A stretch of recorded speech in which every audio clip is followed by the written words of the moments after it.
Bismillahirrahmanirrahim. Assalamualaikum warahmatullahi wabarakatuh.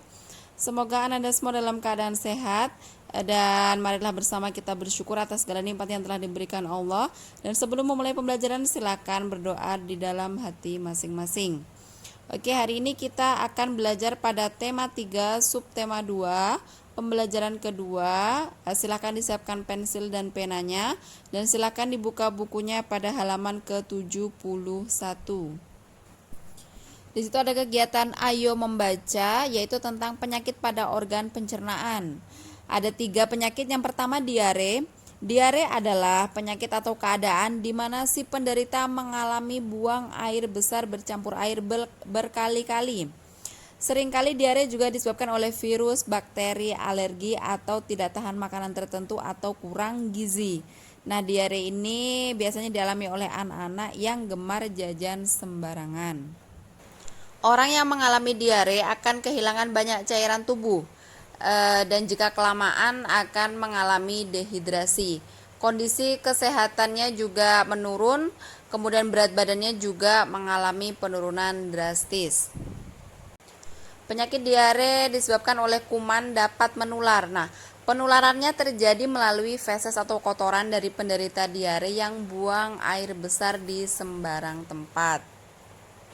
Pengobatan gejalanya dilakukan dengan pemberian obat yang menghentikan diare, misalnya norit atau karbotablet yang bahan utamanya adalah karbon, atau bisa juga dengan antibiotik, atau bisa juga dengan diberi asupan makanan bergizi beberapa waktu.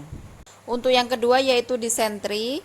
Disentri adalah penyakit yang menyerang usus. Usus yang terserang disentri terinfeksi oleh kuman, bakteri, atau amuba jadi meradang. Gejala umumnya antara lain sakit perut, diare, kadang berdarah, dan berlendir. Ada 2 tipe disentri, yaitu disentri baciller dan disentri amebik. Disentri baciller disebabkan oleh bakteri dari keluarga Shigella. Disentri amebik disebabkan oleh keluarga bakteri amuba. Untuk disentri baciller meliputi serangan ringan sampai serangan mendadak yang berat dan fatal. Untuk disentri amebik disebabkan oleh protozoa Entamoeba histolytica. Untuk disentri ini jauh lebih berbahaya daripada disentri baciller karena organisme penyebabnya dapat berbentuk kista. Pengobatannya dilakukan dengan emetin, diodoquin, dan lain-lain.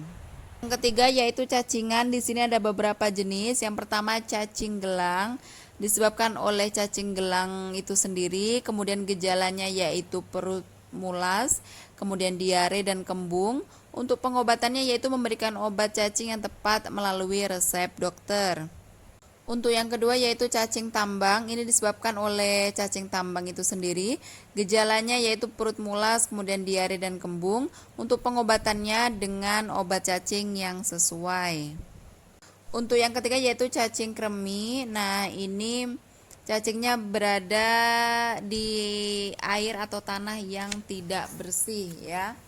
Kemudian gejalanya yaitu gatal-gatal pada liang dubur atau liang hidung. Kemudian untuk pengobatannya yaitu dengan memberikan obat cacing sesuai dengan dosis yang tepat atau memakan biji petai Cina sebanyak-banyaknya agar cacingnya mati dan keluar bersama tinja. Untuk selanjutnya di sini ada kegiatan Ayo Berdiskusi. Di sini ada kolom ya. Dari 3 penyakit yang sebelumnya tadi ada diare, disentri, dan cacingan. Ada di situ penyebabnya, tanda-tanda, dan cara mencegah. Di sini akan Ustazah bahas, silahkan ditulis ulang di buku paketnya masing-masing. Yang pertama diare, penyebabnya yaitu virus, bakteri, alergi, kurang gizi. Tanda-tandanya kekurangan cairan dan berat badan menurun. Cara mencegahnya yaitu pemberian obat atau antibiotik atau asupan makanan bergizi. Yang kedua disentri, penyebabnya disentri amebik disebabkan oleh bakteri amuba, dan disentri baciller disebabkan oleh bakteri Shigella. Yang kedua tanda-tanda yaitu sakit perut, diare, kadang berdarah dan berlendir. Kemudian cara mencegahnya yaitu dengan emetin, diodoquin, dan lain-lain. Yang ketiga cacingan, yaitu penyebabnya makanan tidak higienis, bagian tubuh kurang bersih. Kemudian tanda-tandanya yaitu mual, muntah, nafsu makan menurun. Dan cara mencegahnya yaitu dengan jaga kebersihan makanan dan minuman yang higienis. Oke, silakan ditulis ulang kembali di buku paketnya. Selanjutnya di halaman 75 ada kegiatan Ayo Membaca. Di sini Ustazah akan membacakan intinya, yaitu di sini ada percakapan antara Ahmad, Melani, dan Rasti dan Wayan tentang iklan produk di televisi ya. Di sini yaitu isinya tentang himbauan untuk minum obat cacing setiap 6 bulan sekali. Nah, ini gunanya adalah untuk mencegah anak-anak sakit cacingan, maka dianjurkan untuk diberikan obat cacing setiap 6 bulan sekali ya. Nah, anjuran ini penting karena anak-anak sangat rawan terkena cacingan ya, dan mencegah itu lebih baik daripada mengobati. Dan ketika meminum obat cacingan disarankan agar membaca petunjuk pada kemasannya. Halaman selanjutnya di situ ada pesan dari dokter. Contohnya di situ adalah cegah cacingan dengan gunakan alas kaki saat berjalan, kemudian bersihkan kuku kaki dan tangan, gunakan sabun, biasakan mencuci tangan sebelum dan sesudah makan, kemudian hindari jajan di tempat yang tidak bersih. Untuk di bagian bawahnya ada poster tentang 3 bahaya pada pangan, silahkan dibaca masing-masing. Oke, kita lanjut pada halaman selanjutnya di halaman ke-78. Di sini ada kegiatan Ayo Mengamati, ada di situ ciri-ciri bahasa pada iklan. Silakan dicentang masing-masing. Yang pertama, apakah terdapat kalimat yang bertujuan mempengaruhi penonton? Iya. Apakah menggunakan kalimat untuk memperkenalkan produk? Iya. Apakah menggunakan kalimat slogan? Iya. Apakah terdapat penggunaan kata-kata yang unik? Iya. Apakah bahasa yang digunakan bersifat formal atau resmi? Kadang iya, kadang juga tidak ya. Akan ditulis ulang di buku paketnya masing-masing. Kegiatan selanjutnya di halaman 78, Ayo Membaca tentang teks properti seni tari. Jadi di sini ada sebuah percakapan antara Rasti, Wayan, Togar, Melani ya. Di situ mereka melihat iklan di televisi itu tidak hanya berupa produk, barang dan jasa, tetapi juga bisa menginformasikan ragam budaya Indonesia. Nah, kemudian di sini mereka melakukan percakapan dan kemudian selanjutnya kita masuk pada bacaan properti seni tari. Indonesia merupakan negara yang kaya akan budaya. Setiap suku bangsa memiliki budaya yang berbeda dengan budaya suku bangsa lain. Sebagai contoh, budaya suku Banten berbeda dengan Baduy, berbeda juga dengan Sunda, berbeda juga dengan Jawa. Begitu juga dengan budaya suku bangsa lain. Salah satu budaya yang dimiliki bangsa Indonesia berupa tarian daerah atau disebut tari tradisional. Setiap provinsi memiliki tarian daerah yang berbeda. Nah, setiap penari ketika menarikan tari tradisional menggunakan properti yang berbeda pula. Nah, properti tersebut sekaligus menunjukkan karakteristik setiap tarian. Bahkan properti utama yang digunakan terkadang menjadi nama tarian. Misalnya tari payung menggunakan properti payung, tari pedang menggunakan properti pedang, tari kipas menggunakan properti kipas. Nah, di bagian bawah di situ ada beberapa gambar properti dalam tarian. Properti merupakan salah satu unsur pendukung dalam tari.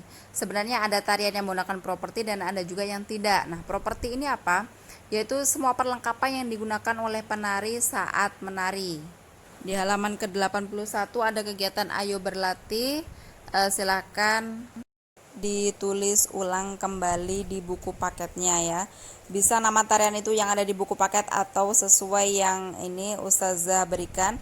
Yang pertama yaitu dari Jawa Barat ada tari Jaipong, Jawa Timur Reok Ponorogo, DIY atau Daerah Istimewa Yogyakarta yaitu Serimpi, DKI Jakarta Topeng Betawi, kemudian Sumatera Selatan ada Gending Sriwijaya, Sumatera Utara Serampong 12, Kalimantan Barat Ajat Temuai Datai, Kalimantan Tengah Balean Dadas, Kalimantan Selatan Mariam Tikar, Kalimantan Utara Mance, Sulawesi Utara Maengket, Sulawesi Barat Bulu Londong, Sulawesi Timur Balumpa, Sulawesi Tengah Dero, Sulawesi Tenggara Malulo, kemudian Papua Sajojo, Nusa Tenggara Barat Baju Kadanda, Nusa Tenggara Timur Kataga. Silahkan ditulis ulang di buku paketnya masing-masing.